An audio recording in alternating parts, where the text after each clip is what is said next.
Puso Church. Welcome po sa Radiance of God's Glory Global Harvest Church. Ako po yung isa sa mga pastors po sa church na ito. Ako po yung anak ni Bishop Ferdy. Ako po si Jays. Pwede niyo po akong tawaging Jays for short na lang. Medyo mahaba kasi yung pangalan ko talaga, no? Tsaka mahirap i-pronounce para sa iba. And this time, alam ko po, nasa ano na tayo sixth month of the year and magta-transition na rin tayo sa kalahati na ng taon. Grabe ang bilis. Sabi mo nga sa katabi mo, ang bilis ng panahon. Amen. Kahapon po, or nung Friday, nalaman ko po na ang Panginoon palang Diyos na buhay na pinaglilingkuran natin, ang talagang Diyos na kung saan may hawak ng ating mga buhay. Naririnig ko na ang Diyos madalas ay humahawak sa buhay ng bawat isa sa atin at hindi niya hahayaan na tayo ay mapahamak. Alam niyo po, sa mga ganong mga salita o pananalita na nababanggit ng mga tao sa ating mga buhay, minsan, kapag hindi natin na-experience yon, hindi talaga natin maiintindihan kung ano ibig sabihin na ligtas tayo sa kamay ng Diyos. Alam niyo po, nalaman ko nung Friday na nung pinapa-maintenance po ni Bishop yung sasakyan, ay ginagamit po namin yung sasakyan na ito sa pagpunta sa Cabuyao, Laguna, paghatid sundo po minsan sa aking asawa sa trabaho dahil siya po ay buntis ngayon. And nalaman ko po na yung gulong pala ng aming sasakyan ay meron na pong tama, may hiwa na pala, tapos kita na yung alambre, dalawa yung tama, isa sa taas, isa sa baba, tapos dun sa left side na makikita niyong maliit, nagulat ako, meron na palang pako dun. So just imagine mga kapatid, sa pang-araw-araw nating buhay, dito ko na-realize and mas na-strengthen ang aking faith that God is working kahit pala hindi ko nakikita. Amen? At hindi kanya pababayaan sa iyong sitwasyon, hindi kanya hayaang mapahamak, and siya talaga yung magpoprotect sa iyong buhay para i-accomplish yung destiny ng Diyos sa buhay mo. Kaya sa umagang ito, gusto ko pagkatiwalaan mo ang Panginoon sa iyong buhay. Na hindi ito yung maging Sunday na katulad ng mga nakaraang Sunday. Ngayong Sunday na ito, tayo po ay aangat ng panibagong level sa ating pananampalataya sa Diyos. May kausap ba ako sa umagang ito na mga taong aangat sa kanilang pananampalataya? Pwede po ba sa umagang ito tayo ay maging totoo sa ating mga sarili? Na kung saan hindi na muna tayo mahiya sa ating katabi, sa ating mga kilala dito sa church, kundi talagang maging totoo tayo sa kung ano yung nararanasan natin. At kung meron kang word ni Lord na nafe-feel sa iyong heart, na parang ako talaga yun, Lord, pwede ka bang sumigaw ng amen o kaya hallelujah? Dahil this time, gusto ko pong tumaas talaga yung level ng faith natin dahil, of course, hindi lang po tayo nasa kalagitnaan ng taon, pero dahil sa maraming panahon na ang nakakalipas na po pwedeng iniisip mo ang Diyos hindi kumikilos sa buhay mo, gusto ko pong sabihin sa inyo na nagkakamali ang bawat isa sa atin at dapat natin mas lalong pagkatiwalaan ang Diyos dahil ang Diyos natin ay Diyos na buhay. Ang Diyos natin ay Diyos na kumikilos, Diyos na nagbibigay ng pangangailangan natin, Diyos na kung saan gumagawa ng tanda at himala sa buhay mo.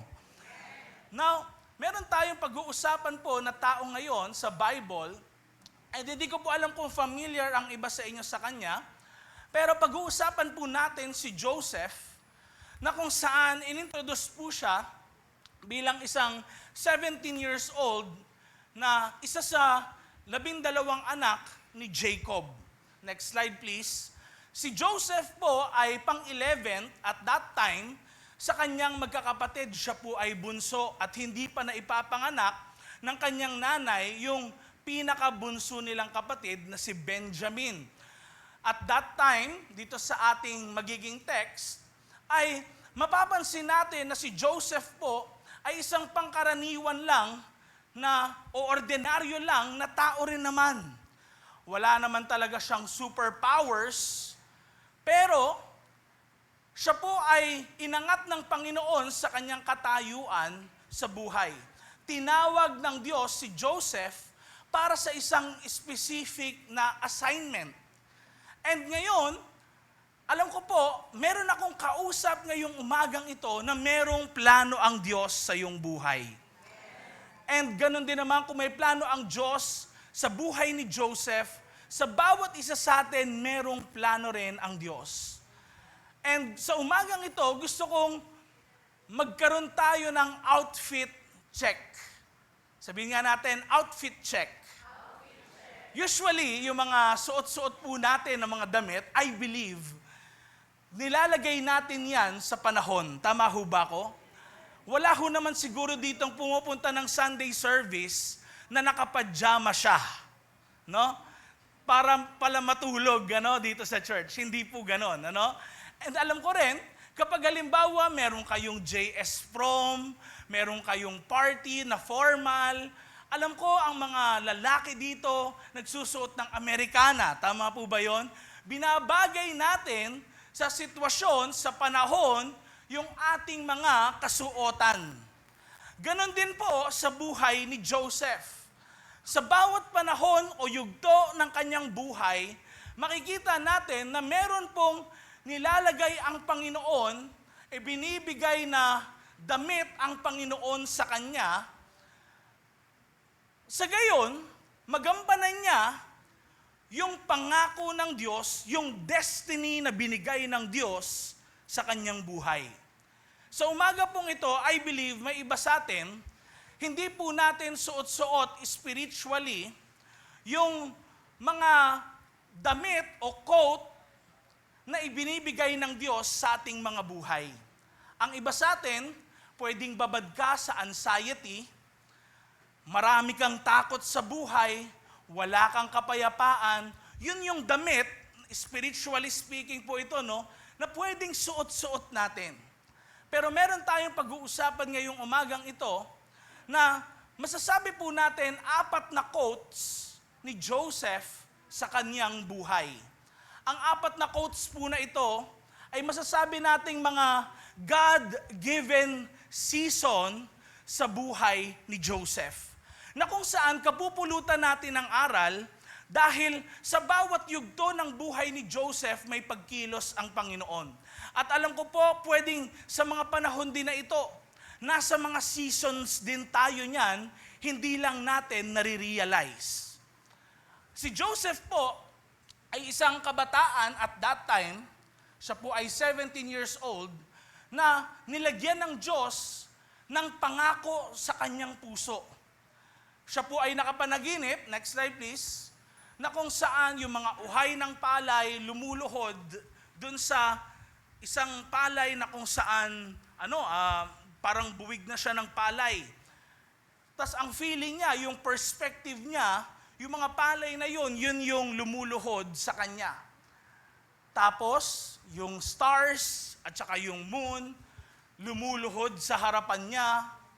Yun po yung naging panaginip ni Joseph. Na nagkakaroon po ng mensahe sa mga babasa nito. Sa dream pala ni Joseph, nagbigay ang Diyos ng pangako kay Joseph na siya ay mamumuno sa kanyang mga kapatid. Kung sinong bunso, parang siya yung boss. Sa pagkakataong ito. Pag inisip natin ito, sa kapanahunan nila, maraming mga tao siguro matatawa.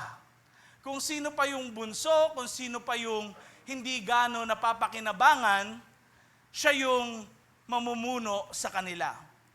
Isang araw po, si Joseph, siya ay inatasan ng kanyang tatay na mag-alaga ng mga sheep, mga shepherd. Trabaho ng isang shepherd. Usually, yung trabaho ng isang shepherd, mga kabatid, yun yung trabaho na kung saan magagawa ng isang tao na madalas din wala sa bahay, o kaya gustong mapag-isa, o kaya naman madali lang din talaga kung ikukumpara sa ibang trabaho nung panahon na yon. Pero sa lahat ng kapatid ni Joseph, si Joseph yung naiiba. Dahil bakit? Siya po ay matatawag natin na paborito ng kanyang tatay na si Jacob. Sino po yung tatay ni Joseph? Si Jacob. Sa Genesis chapter 37 verse 3, mababasa po natin na ang sabi, mas mahal ni Jacob si Joseph kesa sa ibang mga anak niya. Kasi matanda na siya nung pinanganak si Joseph. Ginawan pa nga niya ito ng mahabang damit na may manggas. At ito po, ang damit na ito ay maraming kulay. Tinatawag po ito sa English na coat of many colors. And ito po yung unang coat na binigay ng Diyos sa pamamagitan ni Jacob kay Joseph. It is actually a coat of God's favor. Sabihin nga natin, favor. Pag sinabi pong favor, tumutukoy po ito sa pangako ng Diyos na kung saan merong espesyal na assignment si Joseph na dapat niyang gawin. Katulad ng sinabi ko mga kapatid kanina, ang bawat isa sa atin ay merong assignment sa Diyos. May dapat tayong gawin. Meron tayong sarili nating destiny. Ito po ay galing sa kanyang tatay. Ito po yung mismong pangako ng Diyos, nagsisimbolo ng pangako ng Diyos kay Joseph. At ang purpose po nito, hindi maging komportable si Joseph sa kanyang buhay, kung hindi sa quote na ito, magkaroon ng direction ang kanyang buhay. Ano nga po yon? Yung kanyang napanaginipan, mga kapatid, pag binalikan natin yung slide natin, he will rule over his brothers. Hindi po ito yung he will rule over his brothers na parang aalipinin niya ang kanyang mga kapatid. Pag sinabi pong he will rule over his brothers, siya po yung magpo-provide sa kanyang mga kapatid. Yung lalaki na kilala natin, na hindi naman talaga masasabi natin na merong ability to provide dahil siya ay bata pa lang at shepherd yung kanyang trabaho madalas. Ito yung lalaki na kung saan magpo-provide sa kanyang mga kapatid na malalaki na, matatanda na, mas malalakas sila, mas maraming alam. Now, next slide please. Si Joseph ay hindi po katulad ng kanyang mga brothers, hindi dahil siya ay mas magaling, pero dahil siya ay pinili ng Diyos. Sabihin mo nga sa katabi mo, pinili ka ng Diyos. Now, syempre, kapag may pangako ang Diyos sa buhay ng bawat isa sa atin, alam niyo po ba na hindi lahat masaya? Kapag merong magandang plano ang Diyos sa iyong buhay, huwag mong isipin lahat ng tao sa paligid mo masaya. Pag may blessing ka, pag may regalo ka natanggap, huwag mong isipin lahat ng tao sa paligid mo masaya. Actually, sa buhay ni Joseph, kahit yung pinaka-close sa kanya, sino po yun? Yung mga kapatid niya.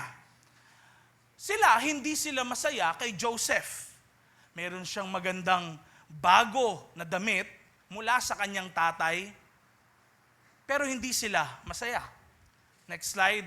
Tinutuya nila si Joseph, naasar nila, siya yung parang black sheep sa family, kasi siya yung favorite ng tatay. At marami sa mga kapatid niya, para bang nagsiselos sa kanya. So one time, sinama si Joseph sa kanilang mga ginagawa, at si Joseph, napagtripan ng mga magkakapatid na ito. Kinuha nila yung damit na niregalo ng tatay ni Joseph sa kanya. At inihulog po siya, next slide, sa balon. So, imagine niyo po na mapagtripan.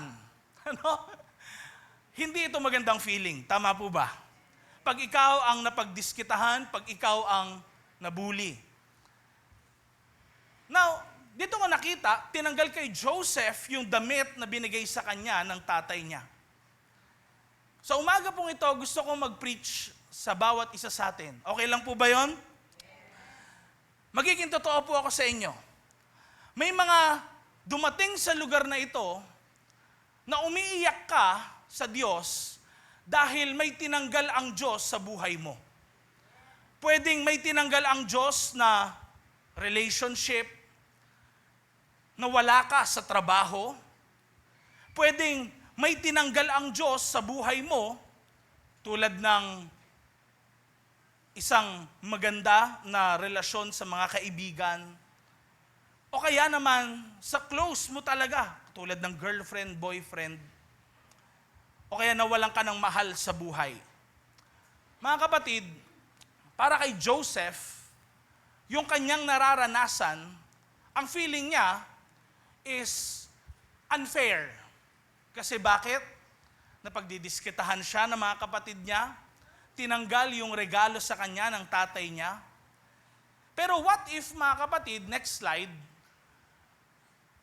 yung inalis ng Diyos sa kanyang buhay, sa pamamagitan ng mga kapatid niya, tinanggal yung damit na niregalo sa kanya ng tatay niya. Hindi pala yun yung sinasabing promise ng Diyos sa kanyang buhay. Minsan, masaya na tayo doon. May nagregalo sa atin. Meron na tayong sense ng direksyon sa ating mga buhay. Pero yung promise, hindi yung binigay ng Diyos, kundi yung pangako ng Diyos sa Kanya. Ang promise ng Panginoon, ulitin ko pa mga kapatid, is to rule over His brothers. So, tinanggal sa Kanya yung damit niya, pero hindi naman talaga yun yung pangako ng Diyos sa Kanya. Ang sarili natin hong mga mahal sa buhay, mga taong malalapit sa atin, tandaan niyo po, pwede natin silang maging kaaway. Pero kahit sila na mga kaaway natin sa ating paligid, next slide, pwede nilang baguhin yung circumstansya ng buhay mo, pwede nilang baguhin yung environment mo, pwede nilang gawang ka ng di maganda, siraan ka sa iba, pwede ka nilang i-chismis, pero hindi nila pwedeng i-cancel yung pangako ng Diyos sa buhay mo. And alam ko po, nagsasalita ako sa isang tao ngayon na kung saan po pwedeng ang feeling niya nawalan siya ng pangarap. Pwedeng ang feeling niya, hindi niya marireach yung destiny ng Diyos sa buhay niya. Na parang makakancel ng kaaway yung magandang plano ng Diyos sa kanyang buhay. Pero ito po sasabihin ko sa inyo, hindi kayang i-cancel ng sino man ang magandang plano ng Diyos sa buhay mo. Now, ang ginawa po ng mga kapatid ni Joseph habang siya ay nasa pit, sa verse 31 ng chapter 37 ng book of Genesis, ay pumatay po sila ng mga kambing. Tapos nilagyan na nila ng dugo yung damit ni Joseph. Tapos dinala nila yun dun sa tatay nila. Na-recognize agad ng tatay nila na yun yung damit ni Joseph. At umiyak yung tatay niya. Ngayon, si Joseph, pinawari ba nila na namatay na siya? Wala na si Joseph sa tatay nila. Favorite na anak ng tatay niya. So, nawala yung paboritong anak. Parang wala na. Wala nang pag-asa. Lahat. Kay Joseph, parang ganun din yung feeling niya. Pero may kailangan palang mamatay na identity kay Joseph para mangyari yung pangako ng Diyos sa kanyang buhay. And pwedeng ganun din sa ating mga buhay. Personal. Pwedeng kailangan may mamatay na identity sa ating buhay para mangyari ang kalooban ng Diyos sa atin. Pwede pong meron kang career ngayon, pero kailangan umalis ka sa career na yan at magbago ng direksyon para mangyari ang pangako ng Diyos sa buhay mo. Pwedeng nag-aaral ka ngayon, pero magugulat ka, magiging successful ka, hindi dun sa path ng pag-aaral mo, kundi dun sa magiging career mo pala. Na yung inaral mo, iba sa magiging trabaho mo. And si Joseph po ay pinagbili ng kanyang mga kapatid para maging alipin. Imagine, yung betrayal, imagine, next slide please, na sarili mong kapatid, pinagbili mo para maging alipin sa ibang lugar. Dito po papasok na ang mga quote na binibigay ni Lord sa atin para mangyari ang kanyang kalooban ay tinatanggal niya rin sa ating mga buhay at meron naman siyang nilalagay na panibago para mangyari ang kanyang kalooban sa ating mga buhay. And sometimes yung nilalagay ng Diyos na damit para sa atin, pwedeng hindi natin gusto. Pero kailangan ito dahil hindi mangyayari yung kalooban niya kung hindi ito natin mararanasan. Si Joseph, next slide, after niyang matanggap yung quote ng favor, yung quote ng direksyon, kailangan hindi siya manatili sa start ng laban.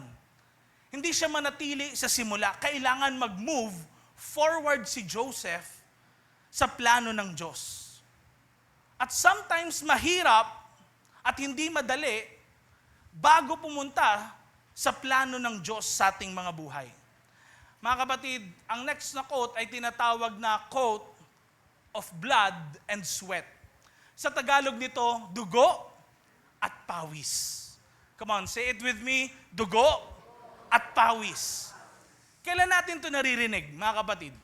Sa mga kaibigan natin, sa mga magulang natin, tuwing kailan nababanggit ang dugo at pawis? Sa trabaho. Sa trabaho. Si Joseph ngayon na favorite, kailangan niyang maglagay ng extra effort sa kanyang pamumuhay.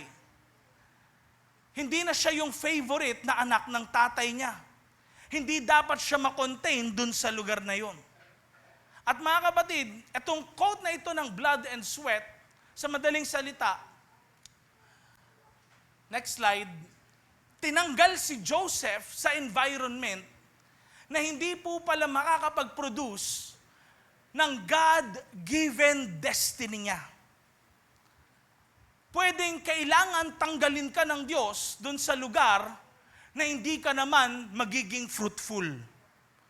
Pwedeng kailangan tanggalin ka ng Diyos sa sitwasyon na hindi ka lalago spiritually. May nagsasabi sa akin minsan, Pastor, bakit kaya nangyari sa akin to?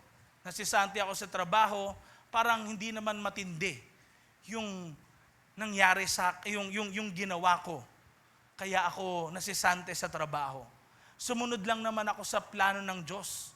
Sumunod lang naman ako sa kalooban ng Diyos. Dito natin makikita, kung talagang sumusunod ka sa kalooban ng Diyos, mga kapatid, may time na kapag hindi nag-a-align kung ano yung nangyayari sa buhay mo dun sa kalooban ng Diyos sa iyong buhay, tatanggalin ka niya dun. Amen? Amen po ba? Next slide.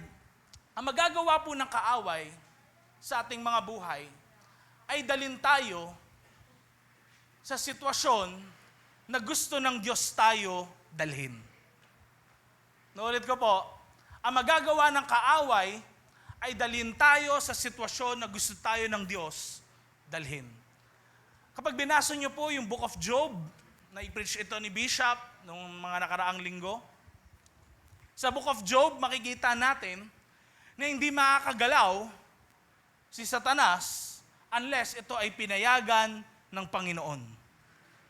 And imagine, kahit si Jesus, hindi siya ibebetray ni Judas at gagamitin ni Satanas si Judas para ibetray si Jesus, kung hindi sasabihin ni Jesus na gawin mo na ang dapat mong gawin. Nakuha niyo po ba ako? Hindi papayagan ng Diyos yung mga kapatid ni Joseph na gawin yun sa kanya kung hindi niya rin kalooban. Hello? Yung broken relationship, pwede palang maging parte ng plano ng Diyos. Para sa ganon, matupad yung pangako niya sa iyong buhay. Pwede pala na gamitin ng Diyos yung inaakala nating masama, gawin niyang mabuti para mangyari yung kalooban niya sa buhay natin. Kung sa buhay ni Joseph nangyari ito, mga kapatid, tignan na lang natin yung sakit na meron na naranasan ni Joseph sa kanyang buhay. Ang sabi, verse 1 ng Genesis chapter 39, dinala nga ng mga Ismaelites si Joseph sa Egypt at binenta siya kanino nga po? Kay Potiphar, isang official ng hari at kapitan ng mga guard sa palasyo. Ang dream ni Joseph dito, mga kapatid, ano nga po yun? Magro-rule siya sa mga kapatid niya. Magpo-provide siya sa kanila. Siya yung magiging angat sa buhay sa kanila para sa ganun mabuhay sila ng maayos. Yun yung dream ni Joseph. Pero yung reality ngayon sa buhay ni Joseph, kung atin titignan, malayo dun. Bakit? Anong ginagawa ni Joseph ngayon? Nagpo-provide ba siya para sa kapatid niya? Hindi. Ang reality, maglilingkod pala siya. And one thing, I realized, kahit sa panahon ni Jesus, kung sino daw yung gustong maging dakila, kailangan maglingkod muna sa kanyang kapwa. The way to go up pala is to go down. Kung gusto mo maging dakila sa kaharian ng Diyos, kailangan mong matutunang maglingkod. At marami pong benefits kapag ang isang superior alam yung sacrifices, yung pagod, yung pawis at dugo na binibigay ng isang trabahador. Amen? Kaya for some of us, nakakita tayo ng mga politicians sa internet, ano sinasabi ng iba, hindi nyo alam yung hirap namin ng mga ordinaryong mamamayan. Kasi marami sa mga ine-elect nating officials, mga kapatid, ano sila? Hindi nila naranasan yung hirap. Si Joseph, mga kapatid, pinaranas sa kanya ng Panginoon yung hirap para sa ganun ma-develop siya at magampanan niya yung magiging tungkulin niya na maging ruler. Amen? Maging ruler na merong maayos na katayuan. Ruler na hindi abusado sa kapangyarihan. Ruler na magsisimula sa kanya yung kapayapaan at hindi kaguluhan. And sa point na ito ni Joseph ng pagiging servant niya, ng pagiging alipin, tignan niyo po ang sabi ng verse 2, tinutulungan ni Lord si Joseph at ginawang successful. Say it with me, successful. Sabi mo sa katabi mo, kayang gawin ka ni Lord na successful. Amen? Ang sabi ngayon, nakatira siya sa bahay ng amo niyang Egyptian. Verse 3, nakita ng amo niya na tinutulungan siya ni Lord kasi nagiging successful lahat ng ginagawa niya. Mga kapatid, dito natin makikita ba yung success sa buhay ni Joseph kung nagstay siya sa puder ng kanyang tatay. I believe, kung favorite, madalas di nagtatrabaho. Walang ginagawa. Walang pagod. Walang hirap. Tingin nyo ba? Kung spoiled si Joseph sa kanyang tatay, makikita ba yung pagiging successful niya? Kung palaasa lang siya sa kapatid niya at tatay niya? Hindi. Kaya dito natin makikita, si Joseph, tinulungan ng Panginoon. At sabi mo sa katabi mo, tutulungan ka rin ng Panginoon. Kaya yung same God ni Joseph is our same God. Natutulungan tayo sa mga trabaho rin natin. Para ma-develop ka dun sa plano ng Diyos sa buhay mo. Iba dito sa atin, gusto ni Lord, maging CEO ka ng isang business, makapagtayo ka ng business. May iba sa atin dito, ang plano ng Diyos, pwedeng maging manager ka, maging professor ka, pwedeng magpastor ka. Wala nag-amen doon. Ang plano ng Diyos sa atin, pwede rin naman, hindi ito yung nai-imagine natin.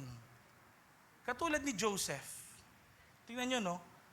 Tingnan nyo kaya sa pagkakataong ito, dahil siya ay isang alipin na imagine niyang mag-rule.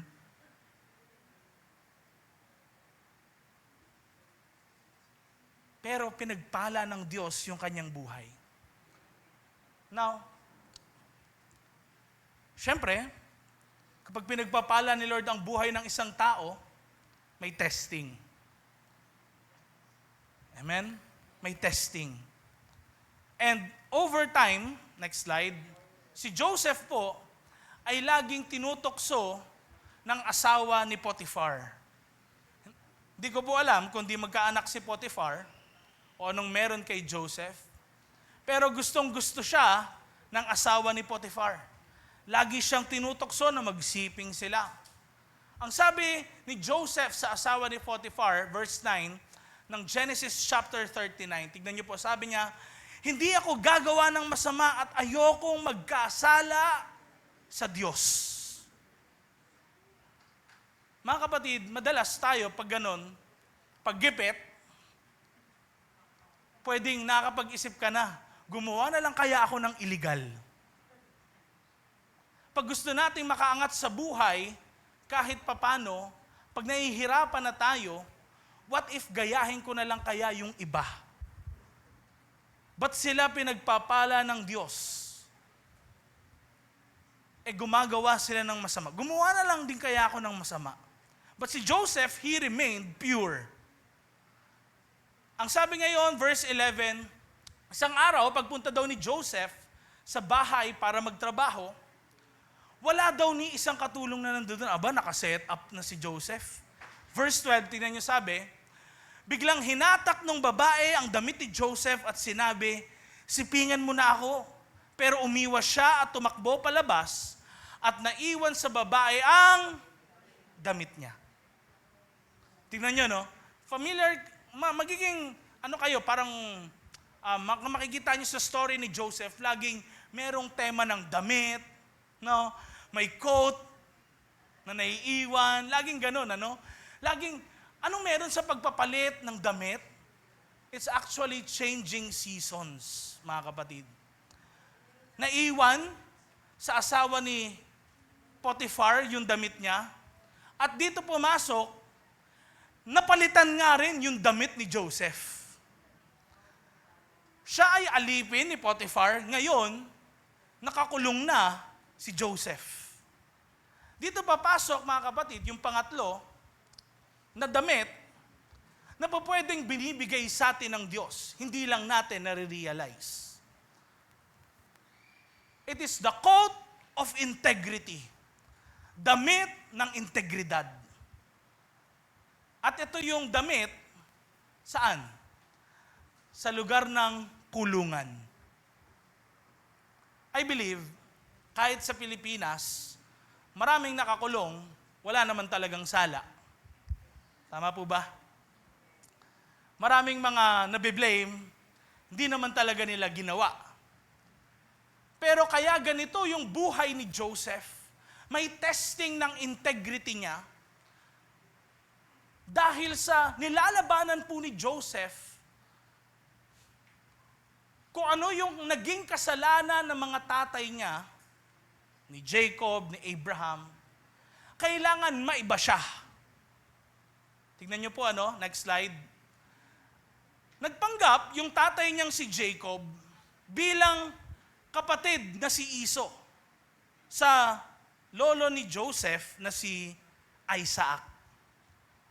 Nagdamit si Jacob na parang siya si Esau. Tingnan niya, damit. Pinag-uusapan natin. Kaya nung hinawakan, sabi nga ni Bishop, amoy lupa. Mabalahibo. Habing ganon. Nagpanggap. Si Abraham, pag tinignan natin, ano nangyari?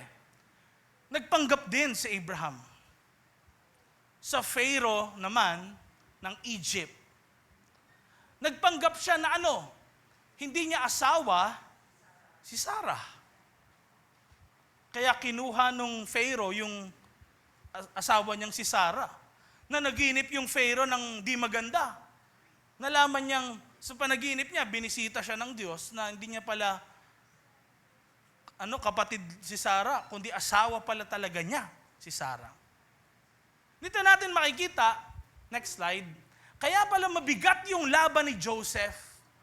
Kasi si Joseph, he was fighting a generational sin. May kasalanan siyang nilalabanan. At pwedeng ganun ka rin, kapatid. Tinetest ka ng Panginoon kung susunod ka ba sa kasalanan ng tatay mo. Tinetest ka ng Diyos kung ikaw ba ay bibigay katulad ng mga magulang mo. Katulad ng mga kapatid mo. Pero si Joseph, he remained pure. Sabi nga natin, pure. Kasi alam niya, may assignment ang Diyos sa kanya. And sometimes po, next slide, sa paggawa daw natin ng tama, ito nangyayari, tayo pa yung napapasama. Sa kulungan, mga kapatid, dito natin makikita sa kanyang buhay, hindi na makakapag-rely si Joseph sa connection niya kay Potiphar.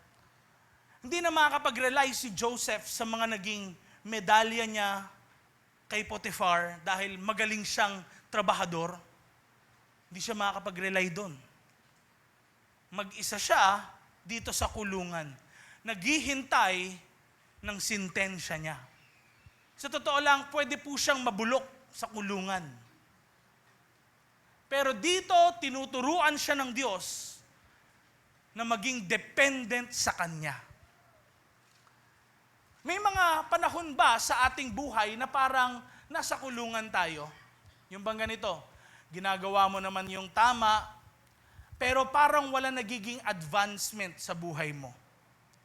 Hindi ka na po promote, pero pumapasok ka naman talaga sa trabaho ng nasa oras, maaga. Hindi ka na po promote kahit na hindi ka nandadaya, di katulad ng mga kasama mo sa trabaho. Di ka na po promote kahit di ka naman naninira. Minsan, ang buhay natin, parang sa panahon na to ni Joseph, para daw prison. Ang prison, di ka makakalabas. Sa prison, paikot-ikot ka lang.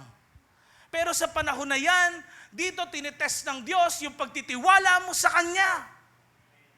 Kaya yung topic nga natin, ano yun? Step up in faith. Sabihin nga natin, step up. In faith. Kasi gusto natin, ang bawat isa sa atin maging depende sa Diyos. At si Joseph, mga kapatid, sino makakapagsabi na dito niya rin matututunan kung ano yung magpo-promote sa kanya. Sa season na ito na akala natin parang walang pwedeng mangyari, pwedeng mabulok na lang siya, dito niya matututunan yung mga bagay na dapat niyang malaman para sa pag-promote ng Diyos sa kanya. Dito niya po na-meet, next slide, yung dalawang kalbo sa picture. Isang servant, yung nagbibigay ng wine. Bago ibigay po yon sa Pharaoh, iinumin niya muna. Para kung may lason, siya muna mamamatay. At isa naman, yung gumagawa ng tinapay. Parehas silang nakulong. Tapos, nakipagkwentuhan si Joseph doon. Prior to this, wala pong naisulat sa Bible na si Joseph nag-i-interpret ng mga dreams ng mga tao. Pero tignan natin si Joseph po, in-interpret niya yung dreams nitong dalawa. Sa kulungan pala, next slide, natutunan ni Joseph na mag-interpret ng dreams. Dito natutunan ni Joseph kung ano yung magpapalaya sa kanya at magpo-promote sa kanya. Sometimes nahihirapan ka ngayon sa iyong buhay, pero kung ano yung matututunan mo ngayon sa iyo, sa sitwasyon mo na yan yung magpo-promote sa iyo. Amen? Now, ninterpret ni Joseph yung dream ng dalawa. Nalaman niya na after 3 days, matapos ang 3 araw, makakalaya yung wine bearer, tapos mapupugutan ng ulo yung gumagawa ng tinapay. Imagine natin mga kapatid, sa umagang ito, gaano kasakit kay Joseph. Nai-interpret mo yung dream ng iba, habang yung sarili mong dream, wala ng pag-asa. Imagine ninyo, ano yung dream ni Joseph? Siya ay magro-rule sa kanyang mga kapatid. Nasaan mga kapatid niya? Aba, ang layo. Nandun sila sa Kanaan, si Joseph nasa Egypt. Ano si Joseph? Nakakulong, sila malaya. Yung ganito, may lalapit sa'yo. In-encourage mo siya sa sitwasyon niya. Pero ikaw, discourage ka na sa sitwasyon mo.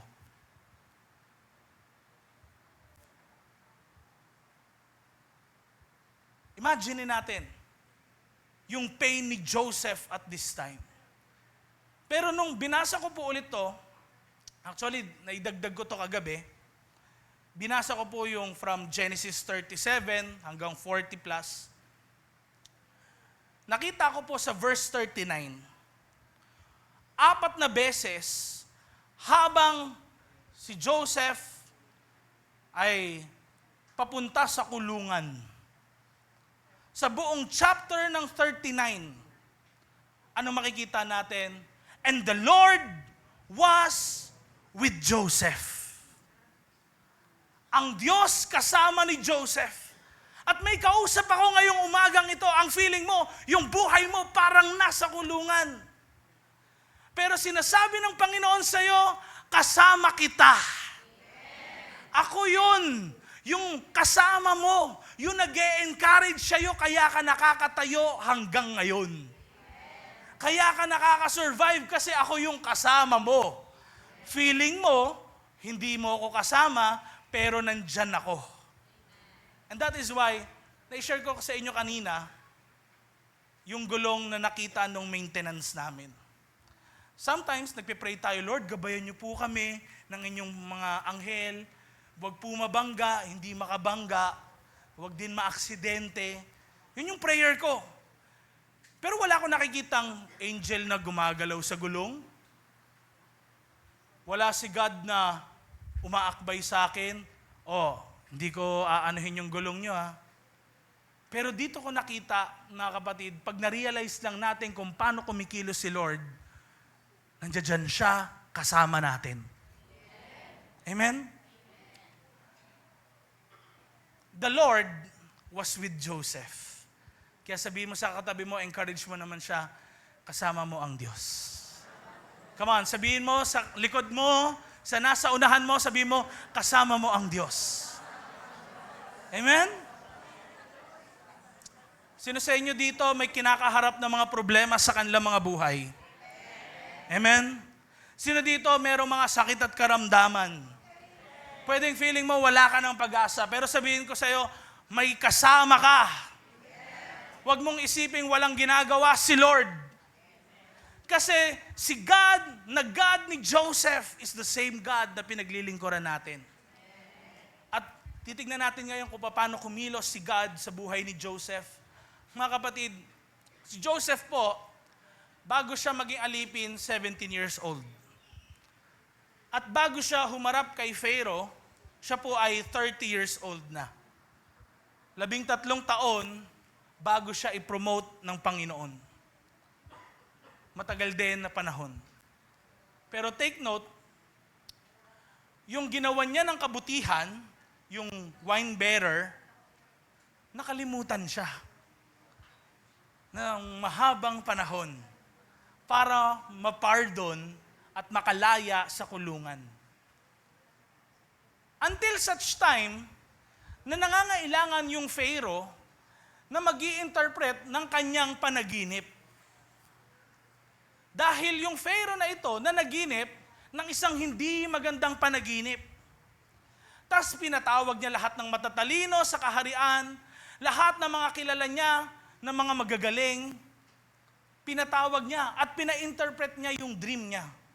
Walang kahit sino man po nakapagkumbinse sa Pharaoh na ito. At naalala nung wine bearer, teka, bago ako makalabas, after 3 days, merong lalaki na nag-interpret ng dream ko. Doon lang naalala si Joseph.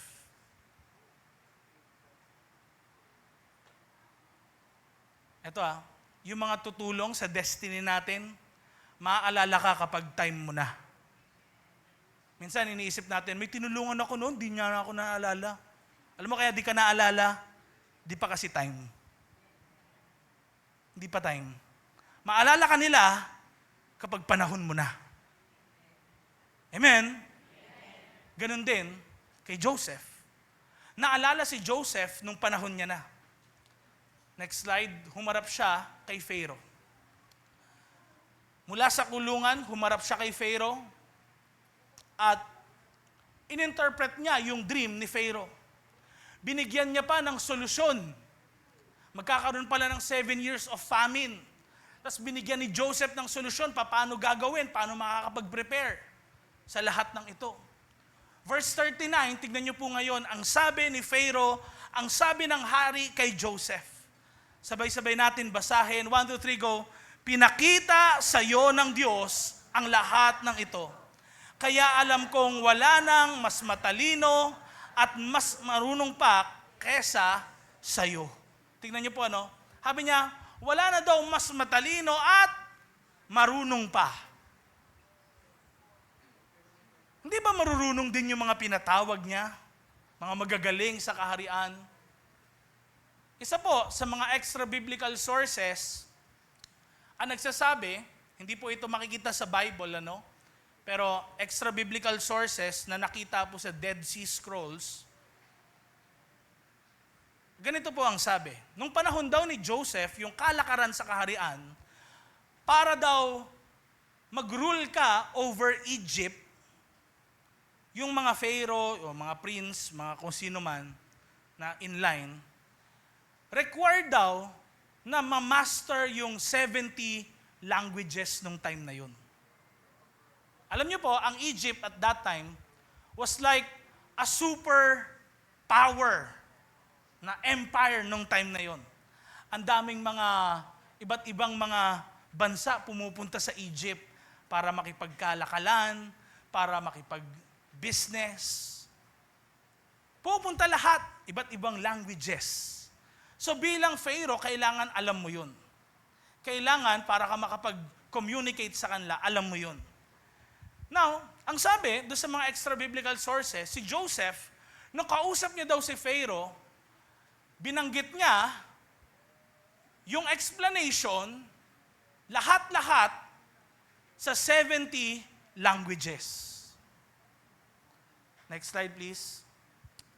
Dito natin makikita na ang Diyos ang nagpo-promote. Amen? Ang Diyos ang nagpo-promote. Hindi ito binigay talaga ni Pharaoh, kahit sabihin nating binigay sa kanya. Pero tandaan niyo po, hindi matatandaan si Joseph kung hindi ipapaalala rin ng Diyos sa mga tutulong sa destiny niya. Ang Diyos yung naglagay doon kay Joseph dahil nung 17 years old siya, si Lord yung naglagay ng pangako sa kanyang puso. Amen? Ito yung tinatawag nating coat of glory. Sabihin nga natin, coat of glory. Sinong gusto niyan? Ito yung tinatawag na God-given coat. Hindi ito yung dahil sa sariling effort, galing ni Joseph, kundi ito na yung time para i-promote si Joseph. Darating din yung time ng Diyos sa buhay mo para i-promote ka. Sabi mo sa katabi mo, huwag ka lang magmamadali. Andyan yung destiny mo. Yung throne, actually, pwede naman sa kanya ibigay ni Lord kahit nung time na nagsiserve siya kay Potiphar. Pwede naman siguro. Pero ito, hindi binigay sa kanya ng Lord. Dahil bakit? Hindi pa siya ready.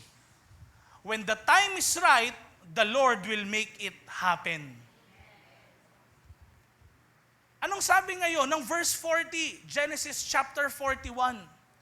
Tignan nyo ang sabi, ikaw ang gagawin kong in charge. Saan daw? Saan daw? Sa buong bansa. Susundin ng lahat ang mga utos mo. Remember, sabi na extra biblical source, sino lang daw pwede makapag-rule sa buong bansa? Yung nakamaster ng 70 languages. Kaya siya tinawag ni Pharaoh na, balikan natin yung verse, 2 slide ata yun, paurong, pakita natin. Anong sabi? Mas matalino at marunong pa kaysa sa iba. Basahin natin, continue. Susundin ng lahat ang mga utos mo. Ako lang, sabi ni Pharaoh, ang mas mataas kaysa sa'yo. Kasi, syempre, hari ako. Ina-appoint kita ngayon bilang governor ng buong Egypt. Wow! Verse 42, sabay-sabay natin basahin. 1, 2, 3, go. Inalis ng hari ang singsing niya na may seal at sinuot ito kay Joseph. Binihisan din siya ng mamahaling damit at sinuutan ng gold na kwintas. Ibig sabihin talagang yung full authority ng pagiging hari binigay kay Joseph. Full authority ng rulership binigay kay Joseph. Ibig sabihin, kung iniisip pala natin na ang success ay overnight, hindi. Iniisip lang natin, tinan nyo, from dun sa prison, sa kulungan, biglang na-promote agad si Joseph. Yung mga tao sa paligid ni Joseph, iniisip na, wow, one day, bigla na lang kaagad yumaman. Sinwerte. Aba, para sa iba, swerte yun. Pero kung titignan lang natin yung naging journey ni Joseph, lahat ng pagkakataon sa kanyang buhay, dinala siya ng Panginoon doon. At walang matagal o mabilis sa ating Panginoon. On time, si Lord pag kumilos. Kaya hindi lang dapat magmadali ang sino man pala sa atin. Next slide. Nandyan pa yung destiny ni Joseph na maging ruler, magkaroon ng authority. Pero tandaan niyo po, pine-prepare lang siya ni Lord na maging ready. Sa ating mga buhay, may assignment ang Panginoon. Pero hinahanda ka niya na maging ready. Pwede maging ready ka sa ministry. Pwedeng tinatawag ka naman ng Panginoon sa larangan ng pagsusupport sa iyong family. Nire-ready ka ni Lord pagdating sa career mo. Nire-ready ka ni Lord, siguro, magiging tatakbo ka. Papasok ka sa politika. Pwedeng nire-ready ka ng Panginoon. Now, dumating yung time, nangyari nga yung famine. Lahat ng mga tao sa mundo ngayon naghahanap ng makakain. Walang makain kahit sino man. Pero ready ang bansang Egypt dahil kay Joseph. Yung mga kapatid niya, galing sa malayo, pumunta sa Egypt nung nalaman na meron palang pagkain na mabibili. At nung pumunta yung mga kapatid niya, hindi siya nakilala na siya pala si Joseph. Pero tignan nyo, no? Si Joseph, kilalang kilala niya yung muka ng mga kapatid niya. At eto nangyari. Lumuhod sila sa harapan ni Joseph. Nangyari yung dream ni Joseph na binigay ng Diyos sa kanya. And this time, huwag natin isipin na parang, wow, naging great si Joseph. Pastor, ako rin ba ganun? Tandaan niyo po, hindi ito yung pagiging mataas, pagiging doon ka sa leadership. Tandaan niyo po, lahat tayo may assignment ang Panginoon. Hindi yun yung point. Sinasabi ko na merong assignment si Lord sa iyo na dapat mong gawin. Na dyan ka mismo gagamitin ng Diyos. For Joseph, hindi ito yung aalipinin niya yung mga kapatid niya. It's time na magpo-provide siya para sa kanila. Kung magbibigay siya, dapat puno ng pag-ibig ang kanyang puso. At dito, kailangan ready si Joseph. Maging ready siya na huwag maghigante sa mga kapatid niya. Sometimes, nililid tayo ni God sa assignment niya, pero may kailangan tayong taong patawarin. May kailangan tayong bagay na i-give up sa ating mga puso. Sometimes, kailangan yung sama ng loob natin, pahupain talaga natin. Piliin natin yung kapayapaan kesa kaguluhan.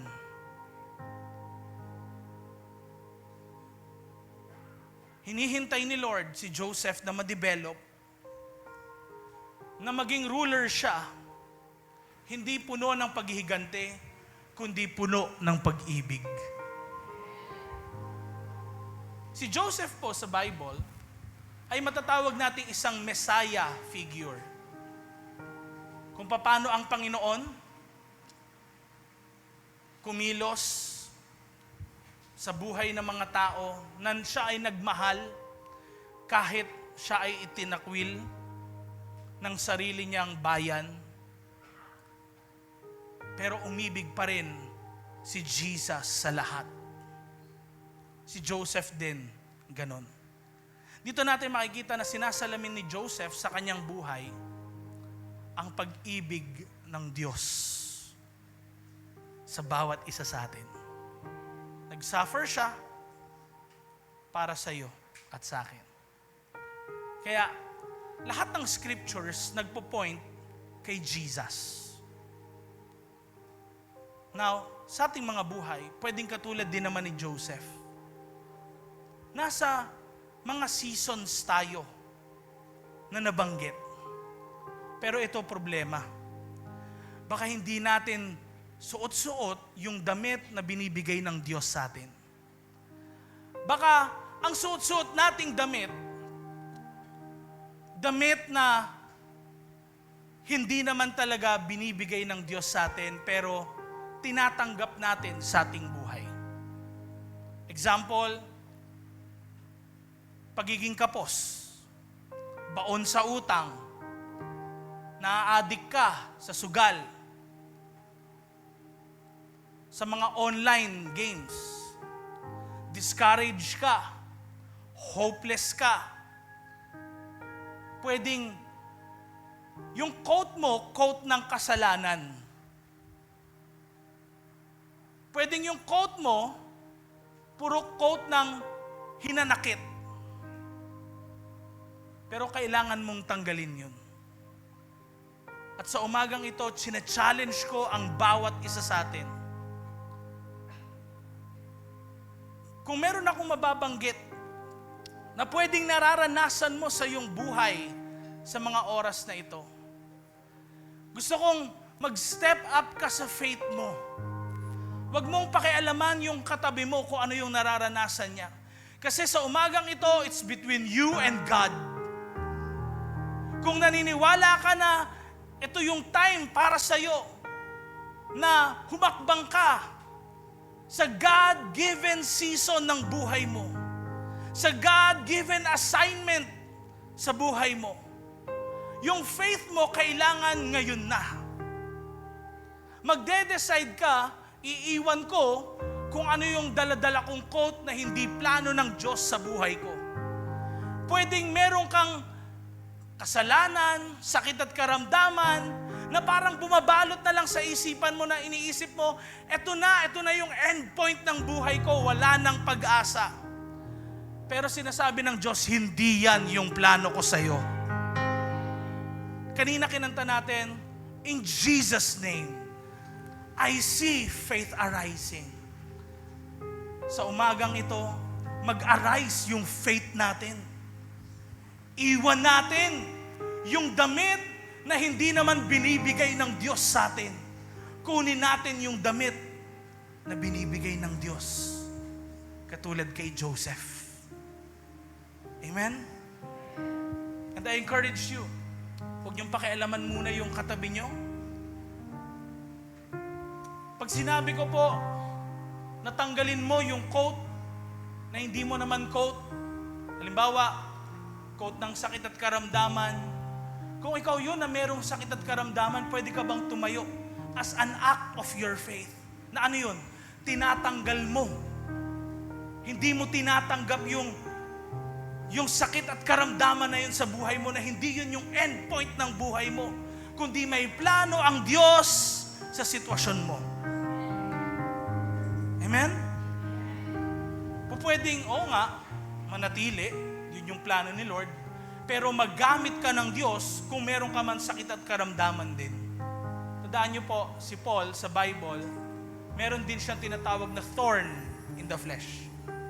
Sometimes nandun yun kasi kalooban ni Lord, pero nagamit yun para mas magamit siya ng Diyos sa marami pang mga tao. Hindi yun yung focus, yung mistakes, yung mga bagay na masasakit. Ang point is, this time yung assignment ni Lord sa buhay ko, yun yung susundin ko. For our closing message, mga kapatid, kung gusto mong matupad yung prophetic destiny mo, hubarin mo yung mga quote na hindi binigay ni Lord sa'yo. Alam ko may kausap si Lord ngayong umagang ito, dyan sa balcony, dito sa baba, dyan sa online. May quote ka na hindi naman binigay ni Lord sa'yo pero tinatanggap mo. This time, wag mo nang tanggapin. Amen? Tumayo ka, kapatid, sa mga oras na ito. Kung gusto mo nang tanggalin yung damit ng sakit at karamdaman sa iyong buhay, naanyayahan kong tumayo ka kung gusto mo nang tanggalin yun. Hindi mo tanggapin sa buhay mo. Step of faith ang kailangan. Kung meron kang damit na nafe-feel mo, lagi kang kapos, financial lack, laging may utang, laging di nababayaran, takbo ka ng takbo, lagi kang parang hindi nawawala sa budget lagi yung pera mo. It's time to remove at hindi mo tanggapin yung bagay na yon sa buhay mo. Come on, tumayo ka, kapatid. Huwag mong tignan yung katabi mo kung nakaupo lang siya. Huwag mo siya pakialaman. Basta alam mo sa sarili mo may mangyayari. When I stand up in the presence of God, may ginagawa ang Diyos. Sino dito yung nafe-feel mo yung matinding discouragement sa iyong buhay? Feel mo down ka. Parang feeling mo hindi na mangyayari yung pangako ng Diyos sa iyo. Hopeless ka na. Nakaka-feel ka ng anxiety, ng depression, natatakot ka, wala kang kapayapaan sa iyong puso. Pwedeng yan yung tinatanggap mo, pero ngayong umagang ito, kapatid, ina-encourage kita, tumayo ka by faith. Na by faith, hindi na yan yung mangyayari sa iyong buhay. At pwede may kinakausap si Lord dito. Ikaw, kapatid, na pwedeng nag-fail ka dun sa test ni Lord ng integrity. Si Joseph, nagtagumpay siya, pero pwedeng ikaw naman, nag-fail ka. And pwedeng meron kang paulit-ulit na kasalanan na nagagawa sa iyong buhay. Kailangan iwanan mo na yung kasalanan na yan sa iyong buhay. It can be lustful thoughts, ano man yun, hindi alam ng kahit sino man, ikaw lang at ang Diyos ang nakakaalam. Pwede ka rin merong sama ng loob sa mahal mo sa buhay, sa kung sino man mga tao sa paligid mo. By faith, sabihin mo, ayaw ko na nito, kaya ka tatayo. Gusto mo nang maging malaya. Pwedeng meron kang hinanakit sa iyong puso. Pwedeng nahulog ka sa temptation. Pero sabihin mo, hindi ito yung plano ng Diyos sa buhay ko. At kapatid, pwedeng merong umaten sa lugar na ito. Ang feeling mo, dry ka talaga, tuyong-tuyo. Ang feeling mo, parang hindi ka revive. Parang ang hirap maglingkod, sumunod kay Lord. This time, I encourage you. Tumayo ka with faith. Huwag kang mahiya. Kasi yung pride kapag nabasag, papasok sa puso mo ang pagkilos ng Diyos.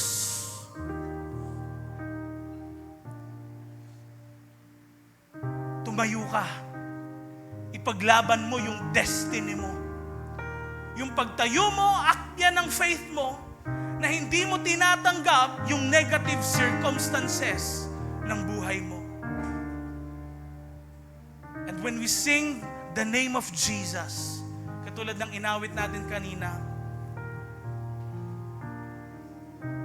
I declare, by the power of the Holy Spirit, ano mga strongholds sa buhay ng aming mga kapatid na nakatayo by faith, right now, gumuguho na isa-isa. In Jesus' name. Come on, let's sing that song. In Jesus' name, I see faith arising. In Jesus' name, my fears, they come crashing. In Jesus' name, I'm drawn into your embrace. When I say your name, come on. When I say your name, I see faith arising. When I say your name, my fears, they come crashing.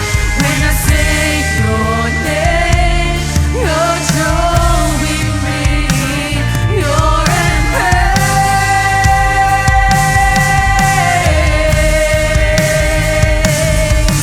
When I say your name, I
ikaw na nakatayo ngayong umagang ito. Right now, by the power of the name of Jesus, magsalita ka ng positibong bagay sa iyong buhay. Kung ikaw yon na merong sakit at karamdaman, sabihin mo, in Jesus' name, ako ay magaling na. Come on, speak Jesus in your life. Kung ikaw yon, kapatid, na laging kulang, sabihin mo, sa pangalan ni Jesus, ako ngayon ay punong-puno, hindi magkukulang. Kung ikaw yon, kapatid, na discouraged, hopeless, feeling mo parang gumuho ang lahat ng bagay sa buhay mo, sabihin mo, sa pangalan ni Jesus, punong-puno ako ng pag-asa. Kung ikaw yon, kapatid, na parang feeling mo, hindi ka na makawala sa kasalanan, sabihin mo, sa pangalan ni Jesus, ako ay malaya na. Hindi ako makasalanan. Pinatawad ako ni Jesus. Kung ikaw yon, kapatid, na puno ng hinanakit, sama ng loob sa iyong buhay, sabihin mo, sa pangalan ni Jesus, mula sa araw na ito, pinapatawad ko ang lahat ng nakasakit sa akin. At kung ikaw yon, kapatid, na nakaka-feel ng dryness sa iyong buhay, sabihin mo, sa pangalan ni Jesus, revive na ako ngayon. Streams of living water, tubig na mula sa Diyos, ang umaagos sa buhay ko. In Jesus' name. Let me pray for you. Taas nyo ang iyong mga kamay. Lord, nakikita nyo po ang humility ng bawat isa sa lugar na ito. Yung pagpapakumbaba namin, pagiging totoo namin, nakikita nyo lahat, Lord. Kaya sa umagang ito, dalangin ko, Lord, tunay na kumilos ang banal na Santong Espiritu sa kanilang mga buhay. Pag uwi nila, Lord, ma-feel talaga nila, nakasama ka nila, at may nagbago sa kanilang sitwasyon. This time, Lord, tinatanggap ng bawat isa sa amin yung damit na gusto mong ibigay. Dahil alam namin, ito yung nakakabuti sa aming mga buhay.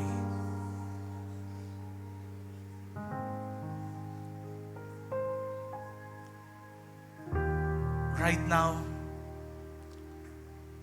ano mga gawa ng kaaway sa buhay nyo? Pwede may kumikilos na curses sa ilan sa mga nandito dahil sa hindi nyo pagsunod sa Panginoon at sa paggawa ng kasamaan.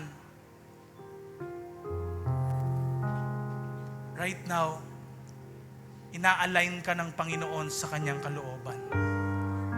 Walang karapatan ang kaaway na dyablo sa iyong buhay. Ngayong sumunod ka sa Diyos, anumang sumpa sa iyong buhay ay wala na. Putol na. Hindi na mangyayari ang kasamaan sa iyong pamilya. Binibless ka ng Panginoon sa unahan, sa likod, sa kaliwa, sa kanan, sa buong paligid mo. Lahat ng hawakan ng kamay mo ay pagpapalain ng Diyos. Lahat ng lalabas sa bibig mo, hindi na masasama. Lahat ng lalabas sa bibig mo, puro na mabubuti. At gagamitin ka ng Diyos sa maraming mga tao sa kapanahunan na ito. Lord, salamat dahil alam namin may ginawa ka sa aming kalagitnaan. We see faith arising. Come on, pwede ba natin kantahan yun for the last time sa ngalan mo? Oh, Jesus, may paghilo sa ngalan mo. Jesus, walang kulang sa yakap mo. Panatag ang puso ko.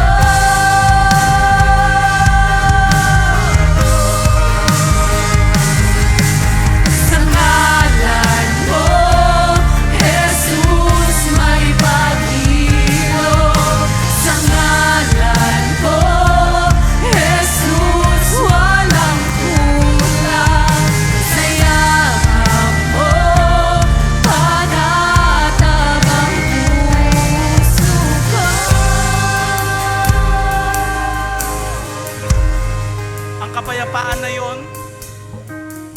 ibibigay ng Diyos sa bawat isa sa inyo. Shalom may be upon you. Peace be upon you. Nothing lacking. Nothing missing. Hindi kayo magkukulang. Sobra-sobra, overflowing sa pangalan ng Panginoong Jesus.